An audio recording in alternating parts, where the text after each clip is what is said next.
secara bertahap akan beralih menjadi fully funded. Para pensiun lagi tidak lagi harus memperoleh pensiun bulanan yang sangat rendah. Nanti asetnya dengan skema fully funded tersebut nanti akan mencapai hingga 1.000 triliun rupiah. AD Channel. Informasi seputar ASN dan pensiunan. Subscribe dan like video ini. Direktorat Jenderal Perbendaharaan atau DJPB Kementerian Keuangan tengah mematangkan skema pensiun yang diterima oleh aparatur sipil negara ASN atau PNS, TNI, dan Polri. Hal ini dilakukan seiring dengan kenaikan jumlah penerima pensiun yang dibayar pemerintah dari waktu ke waktu dan membebani anggaran pendapatan dan belanja negara atau APBN.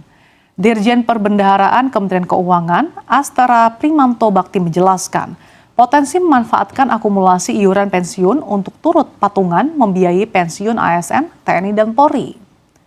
Berdasarkan data yang dipaparkan Prima, jumlah penerima pensiun yang dibayarkan pemerintah naik 3,1% atau 116.000 jiwa setiap tahunnya. Pada 2020 sebanyak 3,26 juta jiwa penerima pensiun atau naik pada 2021 menjadi 3,33 juta jiwa. Pada 2022 sebanyak 3,42 juta jiwa. Lalu 2023 menjadi 3,55 juta jiwa dan 2024 sebanyak 3,65 juta jiwa. Lalu pada tahun 2025 diproyeksi akan mencapai 3,76 jiwa. Di tahun 2026 diproyeksi mencapai 3,87 juta jiwa dan di tahun 2027 diproyeksi 4 juta jiwa. Kemudian di 2028 4,12 juta jiwa dan di tahun 2029 mencapai 4,25 juta jiwa. Hal ini juga sejalan dengan jumlah nominal yang dibayarkan pemerintah dari tahun ke tahun.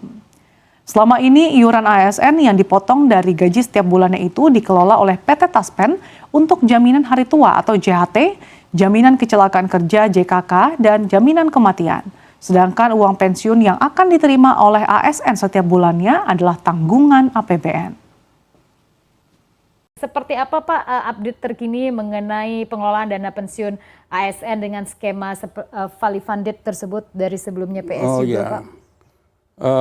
Dahulu itu PSU semua pembayaran pensiun berasal dari APBN. Mulai tahun 2020 secara bertahap akan beralih menjadi fully funded. Dari manfaat pasti menjadi iuran pasti. Sehingga tentu dana kelolaan PT Taspen ke depan sangat besar karena nilai yang preminya meningkat dari 4,25 menjadi 7,5, kemudian ada premi pemberi kerja, sehingga total preminya kurang lebih 15% kali total pendapatan atau take home pay. Ini transformasi yang cukup besar dan insya Allah para pensiun lagi tidak lagi harus memperoleh pensiun bulanan yang sangat rendah. Kalau hari ini kita lihat bahwa orang yang biasanya dapat 100 tapi setelah pensiun itu dapatnya 20 sampai 30. Ini satu drop penghasilan yang cukup tinggi. Nanti ke depan tentu tidak bisa seperti itu lagi. Sambil menunggu proses nilai pensiun bulanan yang tinggi, kami juga melakukan kerjasama dengan berbagai Pemda, berbagai lembaga, melakukan pelatihan. Kita sebut dengan wirausaha pensiunan. Jadi mempersiapkan para pensiunan untuk menjadi wirausaha, mengajak, memberi bekal sehingga mereka punya motivasi dan ingin menjadi entrepreneur, di mana salah satu ciri dari entrepreneur itu orang mengorbankan senilai asetnya untuk berusaha. Dan ini ada unsur resiko yang ada di dalam sehingga tentu perlu persiapan yang lebih baik.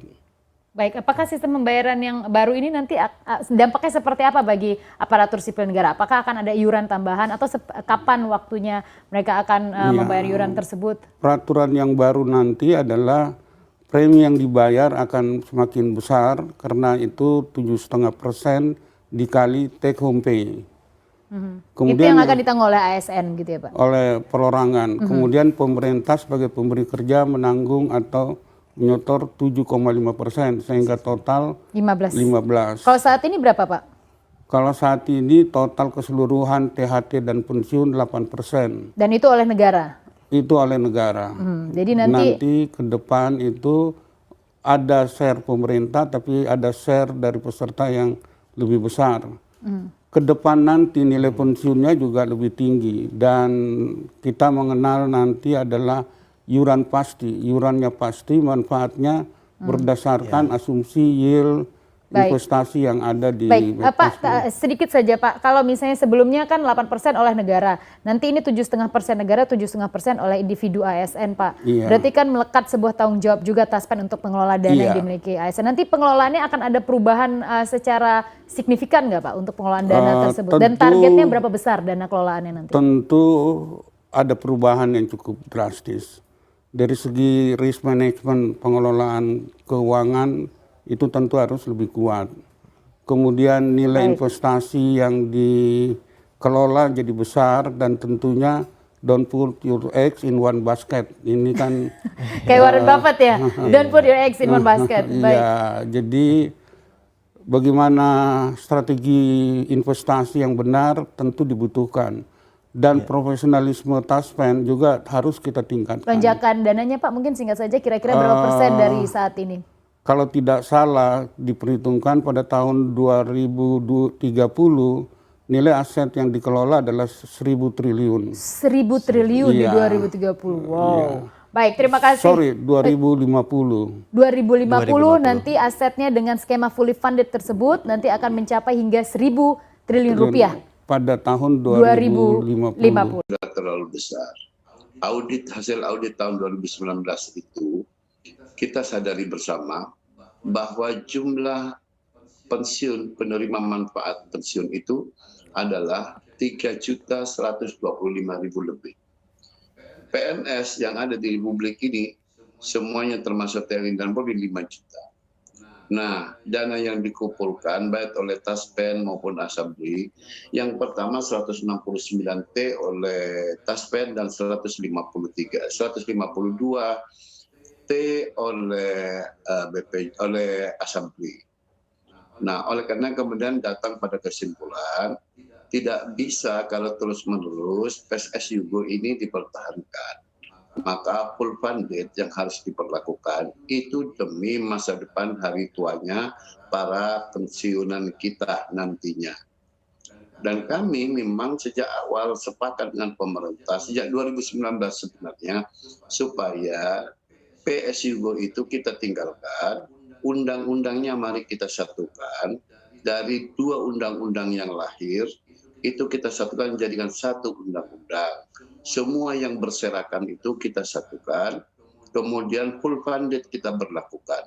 Maka nanti ketika pensiun PNS kita lebih berdaya dibanding seperti saat ini PS Yugo itu hampir kalau kita dapat 4.200.000 katakanlah gaji pokoknya. Sebab saya anggota DPR, gaji pokok saya 4.200.000. Nanti kalau saya pensiun itu tidak lebih dari 2.600.000. Ketika 2.600.000 saya harus ikut BPJS. Tidak bisa tidak, harus daftar langsung. Karena sudah di bawah garis kemiskinan. Nah itu kan sudah tidak masuk akal sesungguhnya. Oleh karenanya full funded saja. Bahkan saya usulkan kepada Menteri Keuangan, full funded itu tidak bisa dari gaji pokok, dari take home pay. Kepentingannya untuk apa? Supaya yang pertama tidak membebani APBN, yang kedua terjaminnya hari tua para PNS, TNI, baik Polri, dan sebagainya. Itu yang paling penting. Baik, kalau skema fully funded Karena ini tidak- untuk PNS yang baru direkrut ya, Pak Said? Nanti kita akan coba skema yang terbaik seperti apa. Apakah kemudian pendekatannya dimulai dari PNS atau kita ukur PNS yang usia yang sudah masa kerjanya 5 tahun, 10 tahun, dan 15 tahun. Tidak bisa serta-merta hanya dengan dimulai dari PNS baru. Tetap akan jebol pemerintah. Dan tidak punya kemampuan APBN menanggung 2.800 triliun. Nah, kalau kita ukur baik yang baru 5 tahun, yang 10 tahun, kemudian yang 15 tahun, maka skemanya akan lebih meringankan APBN kita dan lebih akan menguntungkan para pensiunan kita nantinya. Baik, Pak Said. Itu yang akan kita dorong kepada pemerintah. Iya, berarti tahun depan ini sudah dipastikan atau masih dalam pembahasan, Pak? Nah, yang pertama memang undang-undangnya dulu deh. Karena undang-undangnya itu, yang khusus ASN, TNI dan Polri, itu PSYugo. Itu yang harus dirubah, tidak kita harus merombak regulasinya dulu. Kemudian undang-undang jaminan kesehatan juga jaminan hari tua juga kita rombak yang sekarang dipegang oleh BPJS tenaga kerja. Ini harus disatukan semua, tidak bisa Taspen berdiri sendiri, BPJS tenaga kerja berdiri sendiri. Itu harus disatukan semua agar manfaatnya akan lebih besar.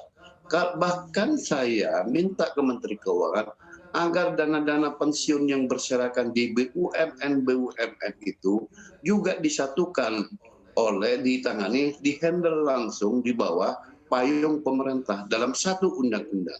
Maka undang-undangnya omnibus nantinya. Tanpa merubah itu regulasi, maka tidak mungkin pemerintah langsung akan dari PSYugo ke full funded. Dampaknya Pak ke APBN dengan skema yang baru ini, Pak Said? Kalau skema yang baru itu PNS lebih berdaya. Dia bisa katakanlah kalau saya take home pay-nya 55 juta sebagai anggota DPR. Kalau full funded, maka setidaknya saya bisa terima 60%-nya.